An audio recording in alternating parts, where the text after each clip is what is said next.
เปิดรายชื่อพื้นที่เสี่ยงภัยพายุฤดูร้อนประจำวันที่ 29 เมษายน 69 ให้ระวังในส่วนของฝนฟ้าคะนองลมกระโชกแรงและอาจจะมีลูกเห็บหรือฟ้าผ่าเกิดขึ้นได้ค่ะเรามาดู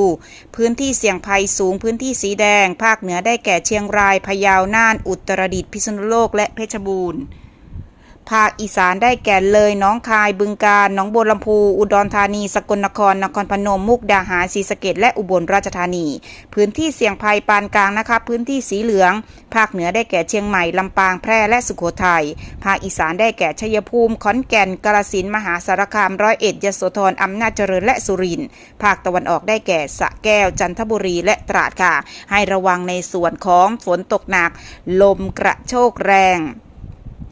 ไม่ไปอยู่ในที่โล่งแจ้งใต้ต้นไม้ใหญ่สิ่งปลูกสร้างและป้ายโฆษณาที่ไม่แข็งแรงสำหรับพี่น้องเกษตรกรควรเสริมความแข็งแรงให้ไม้ผลและเตรียมการป้องกันความเสียหายที่จะเกิดกับผลผลิตทางการเกษตรและดูแลสุขภาพในช่วงที่สภาพอากาศเปลี่ยนแปลงไว้ด้วยค่ะ